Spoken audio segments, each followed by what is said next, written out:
ದಕ್ಷಿಣ ಕನ್ನಡ ಜಿಲ್ಲೆಯಾದ್ಯಂತ ಕಳೆದ 5-6 ದಿನಗಳಿಂದ ನಿರಂತರ ಮಳೆ ಸುರಿತಾ ಇದ್ದು ಕುಮಾರಧಾರ ನೇತ್ರಾವತಿ ನದಿ ತುಂಬಿ ಹರಿಯತೊಡಗಿದೆ.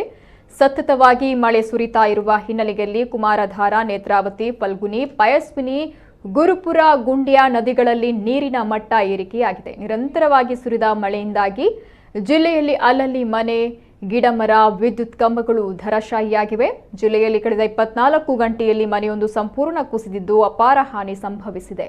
ಅಲ್ಲದೆ 8 ಮನೆಗಳಿಗೆ ಭಾಗಶಃ ಹಾನಿಯಾಗಿದೆ. ಮಂಗಳೂರು ತಾಲೂಕಿನ ತೆಂಕ ಉಳಿಪ್ಪಾಡಿಯ ಮಾಧವ ಎಂಬುವರ ಮನೆಗೆ ಭಾಗಶಃ ಹಾನಿಯಾಗಿದೆ. ಬಡಗ ಎಡಪದವು ಗ್ರಾಮದ ಉಕ್ಕಿ ಎಂಬಲ್ಲಿ ಗ್ರಾಮ ಪಂಚಾಯತ್ ರಸ್ತೆಗೆ ಮರ ಬಿದ್ದು ವಾಹನಗಳ ಸಂಚಾರಕ್ಕೆ ಸಮಸ್ಯೆಯಾಗಿತ್ತು.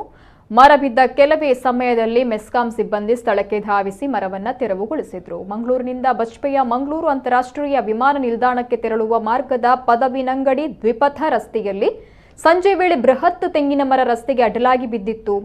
ಈ ವೇಳೆ ಸ್ಥಳೀಯರ ಸಹಕಾರದೊಂದಿಗೆ ಪೊಲೀಸರು ಮರವನ್ನ ತೆರವುಗೊಳಿಸಿದ್ರು. ಈ ವೇಳೆ ಮರ ಎಳೆಯುವ ರಭಸಕ್ಕೆ ಪಕ್ಕದಲ್ಲಿದ್ದ ಮೀನಿನ ಶೆಡ್ ಬಿದ್ದಿದೆ. ಪರಿಣಾಮ ಶೆಡ್ನಲ್ಲಿನ ವ್ಯಕ್ತಿಗೆ ತರಚು ಗಾಯಗಳಾಗಿವೆ. ಗಾಯಾಳು ವ್ಯಕ್ತಿಗೆ ಸ್ಥಳದಲ್ಲೇ ಪೊಲೀಸರು ಪ್ರಥಮ ಚಿಕಿತ್ಸೆಯನ್ನು ನೀಡಿ ಸತ್ಕರಿಸಿದ್ದಾರೆ. ಜಪ್ಪಿನ ಮೊಗರು ಬಳಿ ವೃದ್ಧೆಯೊಬ್ಬರ ಮನೆ ಮೇಲೆ ಮರ ಉರುಳಿ ಬಿದ್ದು ಅವರು ಅಪಾಯದಿಂದ ಪಾರಾಗಿದ್ದಾರೆ. ಬಳಿಕ ಅಗ್ನಿಶಾಮಕ ದಳದ ಸಿಬ್ಬಂದಿ ಆಗಮಿಸಿ ಮರ ತೆರವು ಕಾರ್ಯಾಚರಣೆ ನಡೆಸಿದ್ದಾರೆ.